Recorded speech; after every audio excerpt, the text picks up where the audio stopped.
जय जगन्नाथ मु दिवाकर दास आपण मानक प्रणाम करुच्ची। आज आलोचना करबा 2025 मे मास मिथुन राशि व्यक्ति विशेष मानकर कौन जीवन में घटिव स्वास्थ्य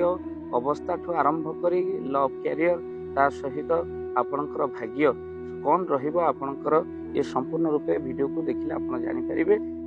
राशि चक्र अनुसार आपणकर मिथुन राशि व्यक्ति विशेष मानकर कौन रही मे मास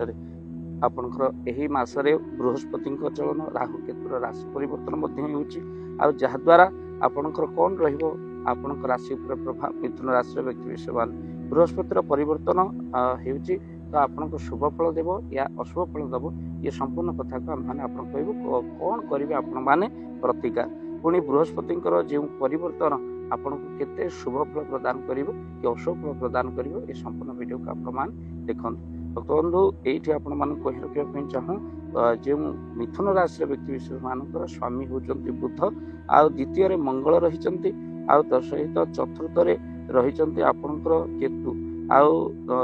एकादश रे सूर्य आ द्वादश रे मध्य रहिचंती आपनकर कोन ना राहु मध्य रहिचंती आ भक्त बंधु जहा द्वारा आपनकर कोन रहिबो प्रभाव मे मास स्वास्थ्यगत प्रथमतः भाव में शनि सहित बुध अच्छा आपणकर 7.5 मध्य ना शनि अच्छी ना ढेया अच्छी तेणु जहाद्वारा आपको शनिकर प्रभाव किसी रहा आपणकर स्वास्थ्य सेमती किसी गुरुतर समस्या देखा जाए मे मासरे आउ विद्यार्थी मानकर 15 मे पर बहुत भल रही 15 मे पर आप एडमिशन करने चाहते परंतु सुफल प्राप्ति करें। लव रिलेशन रे शुक्र बुध आउ राहु शनिकर जो दशम भाव रही आपण गोटे कथा को बारंबार तर्जमा कर संपर्क भांगी जाए तेणु आपड़ से कौन कथा को न धरी प्रोब्लेम को आप भाव में सल्व हम उभय भितर आलोचना कर आवश्यक अच्छे। थर्ड लोक आपण प्रेम भितर पशिले प्रेम भांगी जी सावधान तृतीय लोक को एंट्री करने पूर्व आपण मान सावधान रुहतु। तापर दाम्पत्य जीवन छोट छोट समस्या रहिबो मे 15 पर किंतु आपनकर ठीक ठाक चलिबो। भाग्यर स्वामी होचंती शनि जे कि दशम रे अछंती आ त सहित आपनकर बहु समस्या मध्य सृष्टि हे पारे राहुंक जोग तेणु पैसा इन्वेस्ट आप देखी चाहे करूँ। 18 मे पर किंतु आपनकर शुभाश्री मिथुन राशि आप 18 मे पर कौन बिजनेस रे पैसा पत्र आप पठे पारे। क्यारियर रे आपनकर चाकरी जोग बनुची संभावना रही आगुरी जो भाई भाव चाकरी रही आशायी आशा पूर्ण निहाती हम मे 15 पर भल बिजनेस हो पार। तो आप कौन करेंगे प्रतिकार आप मिथुन राशि व्यक्ति मैंने आप गणेश को पूजा अर्चना करूँ प्रत्येक दिन सहित गायत्री मंत्र आप निहत भाव पाठ कर हनुमान चालीसा प्रत्येक दिन आप घरे पढ़ु तो सहित आप घरे जो सुंदरकांड हनुमान जी को पूजा करने चाहते स्क्रीन में चलती नंबर में कॉल करूँ क्या जहाँ घरे हनुमान चालीसा सुंदरकांड पाठ करा जाए हनुमान जी को पूजा अर्चना करा जाए ये उत्तम फल प्राप्ति कलिजुगर जीवंत ठाकुर होते हनुमान महाराज। तेणु जदि आप हनुमान दिव्य पूजा घरे करने चाहते स्क्रीन में चलता नंबर में कॉल करूँ टीम सब पहुंचू आप। जय जगन्नाथ जय जगन्नाथ। धन अर्जने धर्म करी धर्मे प्राप्त नरहरि।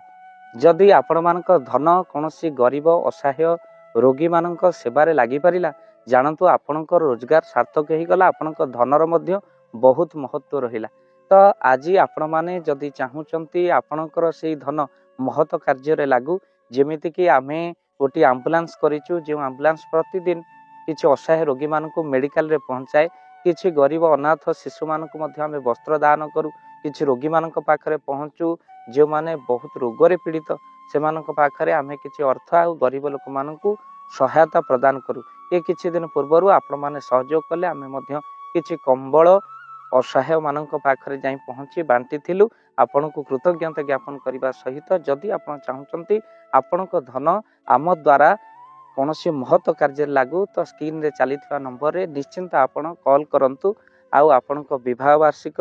आपण पिला जन्म रे श्राद्ध रे जदि आपण दान करने को चाहूँगी आपण पुओ नाम झील नाम स्त्री नाम निश्चिंत भाव में आपण दान करें स्क्रीन रे चली नंबर रे आपण कॉल करंतु आमे दबु आपण को फोन पे नंबर जो फोन पे नंबर रे आपणकर दान पहुँची पार निश्चिंत भाव में आपणकर दान क्यों कार्य लगुच तार मध्य वीडियो करी भाव दिवाकर चैनल रे आमे निश्चिंत भाव में पकेबू आपण देखी निश्चिंत खुशी हे। तो आपण पुओ झील विवाह वार्षिक जन्मदिन जदि आप चाहूँगी आपणकर दान महत कार्य लागू तो से शुभ दिन मानक कॉल करी आमको फोन पे नंबर मागिपारे आम्भे मैंने आपको फोन पे नंबर दबु जो नंबर रे आप सहयोग राशि पठाई पारे निश्चिंत भाव में आपणकर धनर सार्थकता है।